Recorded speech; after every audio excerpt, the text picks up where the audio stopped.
282 voti la corsa della veneta Maria Elisabetta Casellati al Quirinale, almeno 59 i franchi tiratori, occhi puntati sui suoi stessi colleghi di partito. Dopo la fumata nera la Lega decide per l'astensione. Restano 270.000 i positivi in Veneto, ma si confermano dati in leggero calo. Dalla sede di Azienda Zero, il responsabile della sanità veneta, Luciano Flor, far punto, dice serve essere responsabili. Protestano gli infermieri in tutta Italia, a Padova in 250 davanti all'ospedale di Schiavonia. Il grido: siamo professionisti, non eroi, sotto accusa il taglio di 100 euro di indennità Covid. In carcere il professore di chimica di Noale accusato di tentato omicidio nei confronti della moglie. La lite è scoppiata davanti ai figli nella macchina, trovata l'arma insanguinata. Tremendo incidente a Cessalto, furgone tampona 3 auto, finisce ribaltato nel canale, ferito il conducente portato all'ospedale, traffico in tiro. Francesco Pedina, ex Confindustria, ufficializza la sua candidatura con un comunicato stampa. È il candidato del centrodestra per Padova, sarà sfida tra i due imprenditori, Peghin e Giordani. Vernice per la stampa della mostra di Goldin, dai romantici a Segantini. Il sindaco Giordani: sono orgoglioso, dopo l'URBS Picta, nuovo tassello per riportare i turisti in città.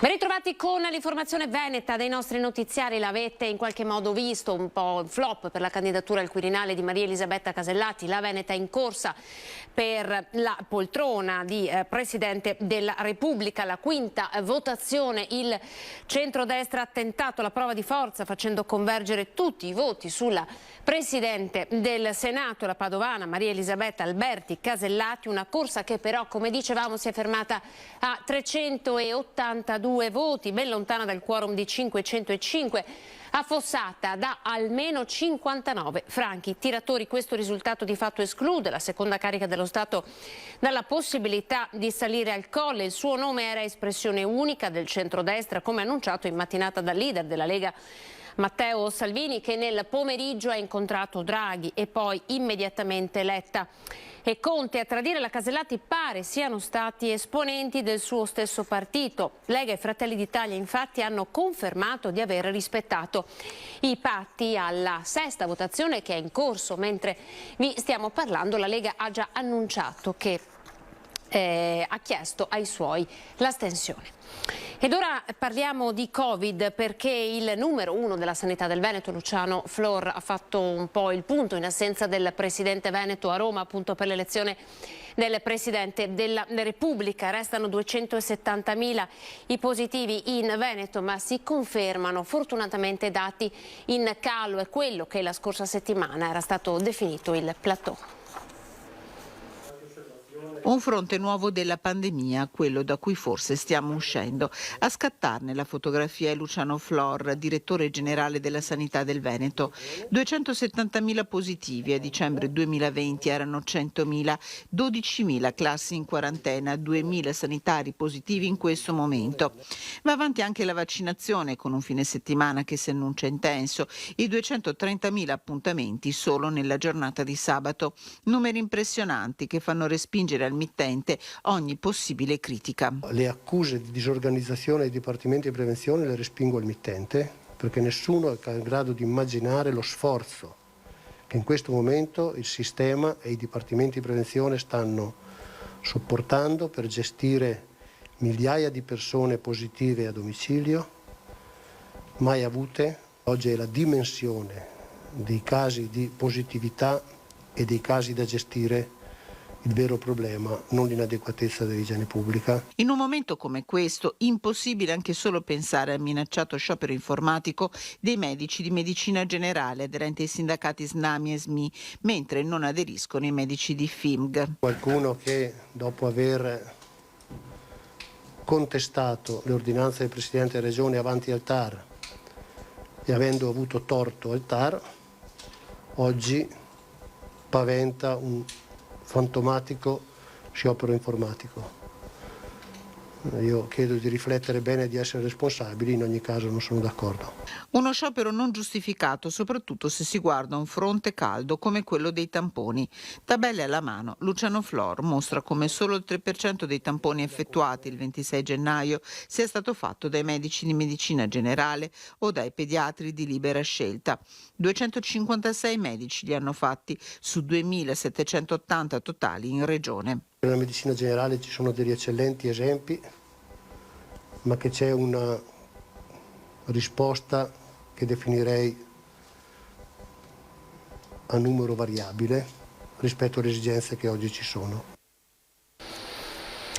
L'ha nominato Luciano Flor, lo sciopero degli infermieri di oggi. In 250 infermieri da tutto il Veneto hanno manifestato davanti all'ospedale di Schiavonia, un po' il punto da cui partì tutto, il primo ospedale chiuso per Covid e quindi divenuto ospedale Covid di tutto il Veneto. Siamo la categoria con gli stipendi più bassi d'Europa. In questo periodo di pandemia abbiamo dedicato tutto il possibile e il riconoscimento non ci è stato dato. In Italia mancano circa 350.000 infermieri, non ci sono più giovani che fanno questo lavoro, gli anziani ovviamente stremati di tutto questo che sta succedendo. Io voglio solo dire una cosa, da gennaio ci hanno tolto anche 100 euro in busta paga, questo per ringraziarci di quanto siamo eroi. Queste le voci di due degli eroi del Covid, due infermieri che hanno scelto oggi di incrociare le braccia e manifestare davanti al luogo simbolo, l'ospedale di Schiavonia. Manifestano dove tutto è iniziato per riflettere sul futuro della professione. Chiedere alla politica che ci venga riconosciuti questi 23 mesi di sofferenza dove gli infermieri hanno lavorato per 5 non tirandosi mai indietro ma essendo pagati neanche correttamente per uno. Abbiamo gli stipendi più bassi d'Europa. In 250 si sono trovati nel parcheggio dell'ospedale di Schiavonia nella Bassa Padovana per chiedere un riconoscimento della professione. A gennaio la beffa, in busta paga al governo, ha tolto anche 100 euro di indennità Covid, legandole al rinnovo di contratto che arriverà solo fra mesi. Potevano farci questo piccolo cenno di solidarietà, è stato uno schiaffo morale. 23 mesi in prima linea per gli infermieri che hanno ricevuto le giuste lodi e i giusti onori, come Diego che è diventato Cavaliere della Repubblica, che però si sente abbandonato dal governo. Il titolo di Cavaliere me l'hanno conferito dopo la prima ondata Covid e sono passati 22 mesi dall'inizio di questa pandemia e in questo periodo storico vediamo una lontananza assoluta da parte delle istituzioni nei nostri confronti. Le condizioni di lavoro sono difficili anche per l'accanimento di certi pazienti a voler cure alternative non riconosciute. E non per ultimo abbiamo un'utenza che quando arriva nei nostri letti ha, diciamo così, esprime dei desideri di cura che non sono assolutamente previsti dalle linee guida a cui i nostri dirigenti afferiscono. E poi c'è un record che fa onore al Veneto, primo in Italia per l'utilizzo delle cure monoclonali. Questi sono i numeri: 7.222 malati sono già stati trattati con questa terapia su un totale di 41.449, un primato che inorgoglisce perché siamo stati i primi a credere in questa nuova frontiera della lotta al Covid, ha detto il presidente della Regione del Veneto Luca Zaia. Non ha esagerato dire, ha concluso, che con questa terapia sono state salvate molte vite ed evitati molti ricoveri, soprattutto in terapia intensiva, perché i monoclonali hanno dimostrato grande utilità prima di tutto in persone portatrici anche di altre patologie.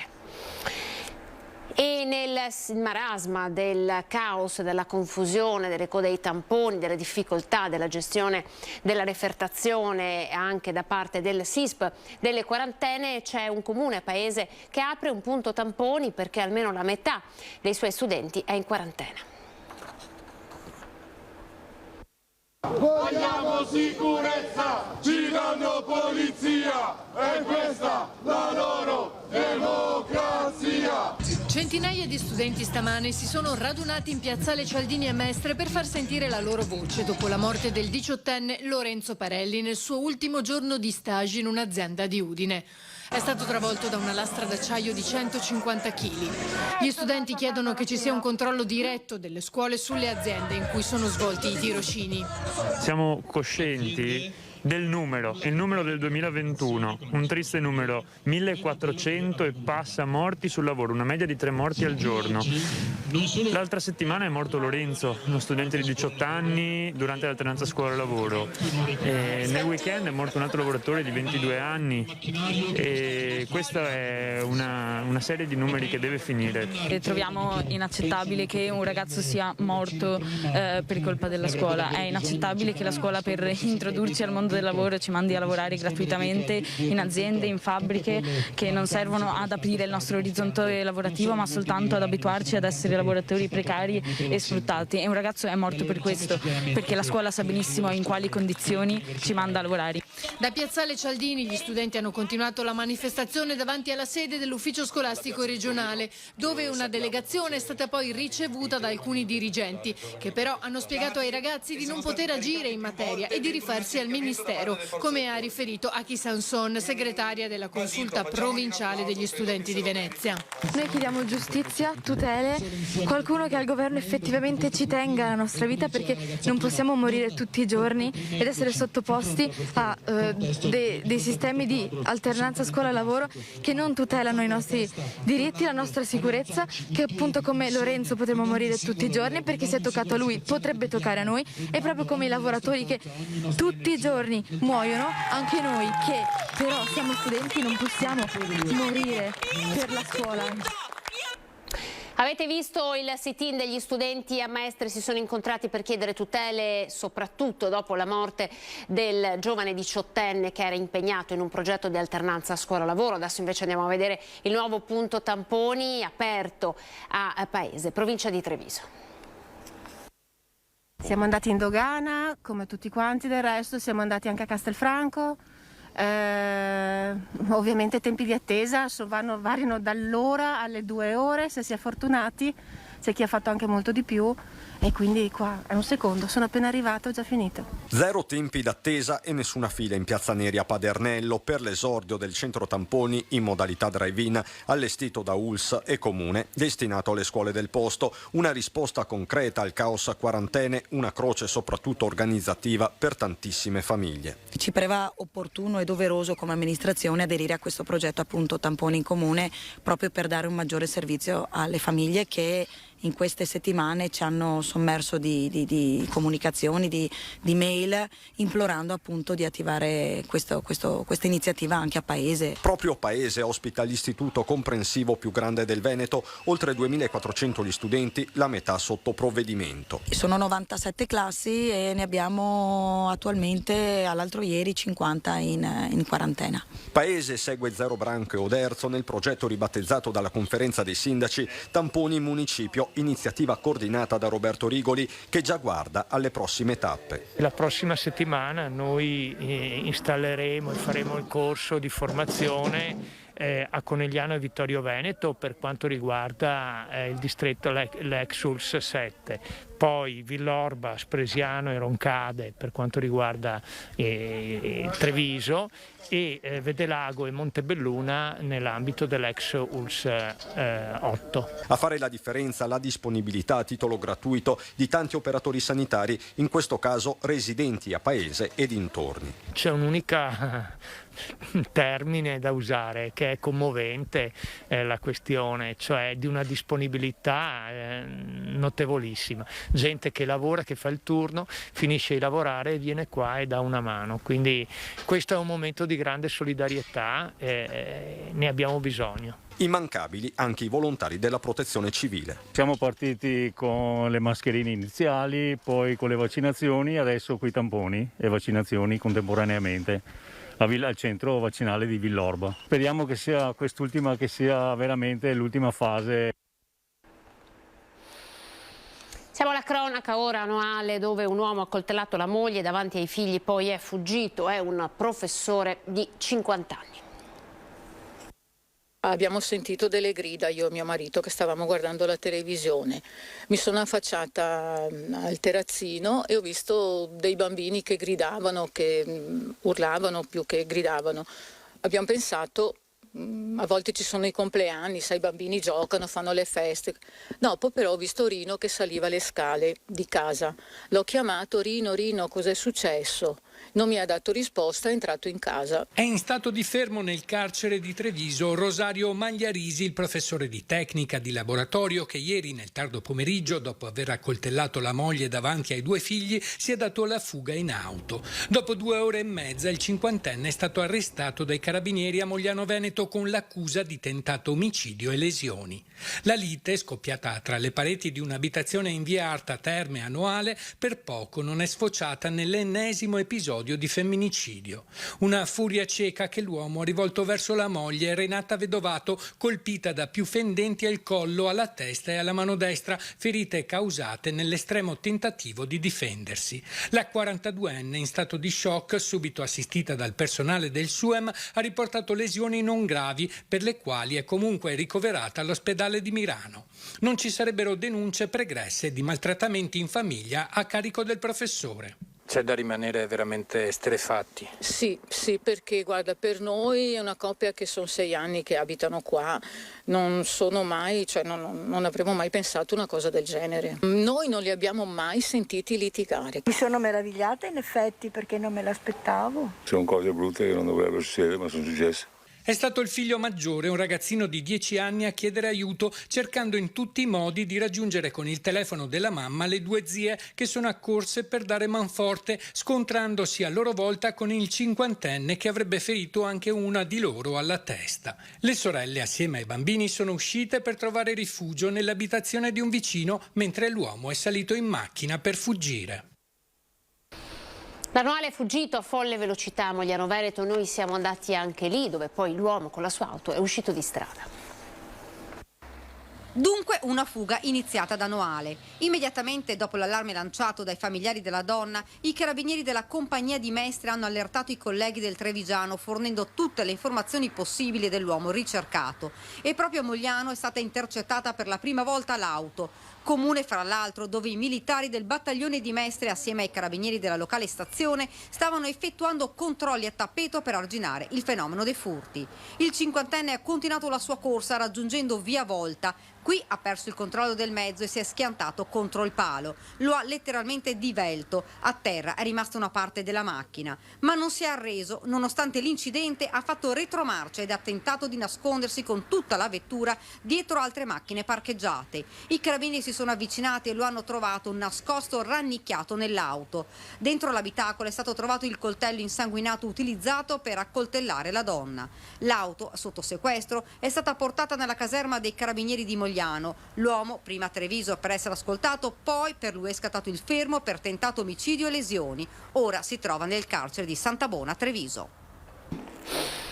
C'è stato un incidente a Cessalto, siamo in località Santa Maria di Campagna, un incidente tremendo perché un furgone nell'affrontare una rotatoria ha perso il controllo e ha tamponato 3 automobili, poi ha proseguito la corsa sfondando il garraile e finendo giù dal ponticello, capovolgendosi nel fossato che fiancheggia la carreggiata. Tra le persone rimaste ferite, fortunatamente in maniera non grave, l'autista del furgone e 2 anziani che erano a bordo di una delle 3 auto coinvolte nello schianto. Sul posto sono intervenuti i sanitari del 118, come vedete i vigili del fuoco e i carabinieri che ora stanno conducendo le indagini del caso. Andiamo a vedere la pubblicità, pochi secondi, poi ancora insieme con la candidatura di Francesco Peghin, sindaco di Padova.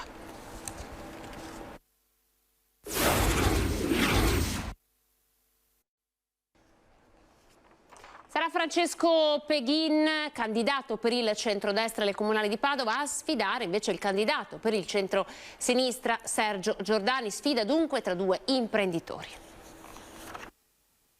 Nessuna intervista, almeno per ora. Una campagna elettorale che prenderà il via domenica in forma diversa e non in presenza. Il Covid non lo permette. Francesco Peghin scioglie ogni riserva e scende in campo, affidando l'ufficialità della sua candidatura, nota da mesi in città, a un comunicato. Mancano poco più di 4 mesi alla scadenza dell'attuale amministrazione comunale di Padova. La città, che chiede di ripartire dopo anni di problemi non risolti e difficoltà economiche e sociali generate dalla pandemia, ha ora ora un'alternativa concreta di governo completamente nuova. Domenica prenderà infatti avvio ufficialmente la campagna elettorale di Francesco Peghin per diventare il nuovo sindaco dei padovani, che vogliono una città alla loro altezza e all'altezza del futuro che meritano tutti, a cominciare dai giovani. Nessuna frase in prima persona, l'annuncio di una partenza diversa, a distanza, precisa lo staff, e in una forma che si scoprirà. Imprenditore, presidente di Confindustria nel 2007, presidente del Museo della Medicina, una passione per lo sport che lo ha portato alla guida di Assindustria Sport nel 2002, Peghin si racconta soprattutto come padre e marito. Una candidatura discussa nel fronte del centrodestra che la sta supportando da mesi, oggetto di una discussione all'interno di quello che potrebbe essere il partito di riferimento, la Lega, con dissidi e malumori alla base della possibile espulsione del sindaco di Noventa Padovana Marcello Bano. Una candidatura che trova l'appoggio delle forze moderate della coalizione. Peghin ha però scelto di dare il primo colpo di clacson da solo, senza partiti alle spalle, presentandosi così. Inizia la maratona più bella, quella verso il futuro di Padova. La morte di Carlo Alberto Conte, 12enne, colto da un malore mentre stava affrontando una gara di atletica a Vittorio Veneto. Oggi, pensando a lui, ha scritto anche Marcel Jacobs, il re dei 100 metri alle ultime Olimpiadi di Tokyo, che ha ricordato così il giovanissimo atleta padovano. Sono veramente addolorato e colpito, anche perché un po' mi rivedo in Carlo Alberto nei racconti dei suoi compagni di classe, dei ragazzi del primo livello delle Fiamme Oro. L'ultimo saluto a Carlo Alberto sarà fissato una volta che saranno completati gli esami da parte della professoressa Basso, docente dell'Università di Padova e tra le massime esperte di cardiopatologie e morti improvvise. La data possibile del funerale però potrebbe essere quella di martedì pomeriggio alla Basilica del Santo. E numerosi cittadini, rappresentanti istituzionali, studenti hanno partecipato questa mattina in via del Rigo 2 a Carpanedo alla posa della pietra d'inciampo dedicata a Vittorio Bassi, veneziano arrestato a Mestre e deportato nel campo di sterminio di Auschwitz. Un omaggio per la prima volta anche in terraferma del percorso della memoria. Alle cerimonie, insieme alla Presidente del Consiglio Comunale Damiano, erano presenti anche gli assessori Laura Besio, Renato Boraso, Paolo Navarro Dina, vicepresidente della comunità ebraica, i presidenti inoltre i rappresentanti dell'ANPI. Anche Mestre da oggi fa parte della rete delle città della memoria, che in tutta Europa sono 1200 per una totale di 70.000 pietre d'inciampo. Dunque siamo in via del Rigo 2 a Carpanedo per la posa della prima pietra d'inciampo. A Padova ora al Centro Culturale San Gaetano, vernice per la mostra di Goldin. Il sindaco Giordani, siamo orgogliosi di averlo a Padova. Nostalgia di Treviso. Treviso è sempre la mia città, ma insomma poi il lavoro, come sappiamo, si è svolto anche altrove, quindi nessun problema. Non si sbilancia Marco Goldin alla presentazione del suo ultimo progetto culturale in collaborazione con il Comune di Padova. 2 anni di lavoro con Palazzo Moroni nella difficoltà del contagio sono stati davvero pesanti per il curatore di questo nuovo progetto che si discosta dalla consueta linea degli espressionisti. 75 opere di una storica fondazione svizzera, distribuite in 6 sezioni nelle 8 sale del centro San Gaetano nella centralissima padovana via Altinate. Una mostra che è soprattutto una grande fonte di conoscenza. Perché stiamo parlando di non pittura francese, ma stiamo parlando di arte tra la Svizzera e la Germania dalla fine del Settecento all'inizio del Novecento.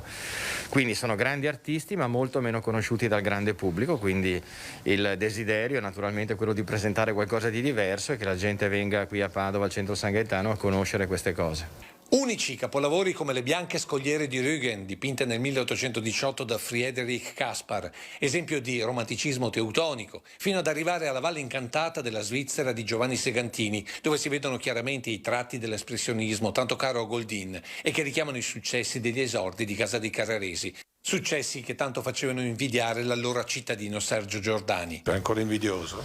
Devo dire che è invidioso, nel senso, come fa a avere certe città che sono come la nostra, come fa ad avere personaggi come Marco Goldin, Per cui era un sogno aver Marco Goldin, un sogno che si è realizzato. Goldin però dopo questo biennio torna, come si dice, sul mercato e non è detto che Treviso non possa sposare il suo nuovo progetto sulle geografie pittoriche europee che ha visto Padova luogo del primo capitolo. Il futuro dovrete chiederlo al sindaco e all'assessore alla cultura. Io con questa mostra chiudo il mio accordo biennale con la città e poi per il futuro si vedrà.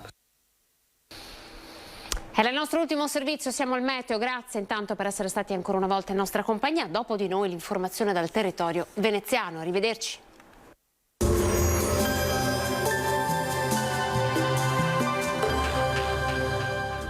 Benvenuti al meteo. Tempo stabile, ma la tradizione dei giorni della merla sembra proprio non verrà rispettata quest'anno. Infatti il periodo generalmente più freddo dell'inverno è tenuto sotto scacco da un anticiclone, tutt'altro che gelido. Vediamo la situazione nel dettaglio. Sul Veneto sabato 29 gennaio sarà una giornata asciutta, al mattino cielo inizialmente nuvoloso in pianura e in qualche valle prealpina con foschie e nebbie, ma in diminuzione fino a cielo in prevalenza sereno o poco nuvoloso nel corso del pomeriggio. Dalla sera ancora riduzioni della visibilità. Temperature stazionarie o in lieve aumento, ma comunque sempre relativamente miti per la stagione, minime tra -2 e 0 gradi, massime sui 7-8 gradi. Spostiamoci ora sul Friuli Venezia Giulia, qualche addensamento anche in questo caso in mattinata a causa di nubi basse. Andrà meglio con più sole con il passare delle ore. Temperature minime tra lo 0 e i 3 gradi, massime sui 7-10 gradi. Infine diamo uno sguardo alla situazione del Trentino Alto Adige, dove avremo un ampio soleggiamento dappertutto, non sono attese piogge, il cielo sarà sereno o poco nuvoloso. Temperature minime intorno a -3, -1 grado, massime sugli 8-9 all'incirca. Dal meteo di Antena 3 per ora è tutto, grazie per l'attenzione, arrivederci.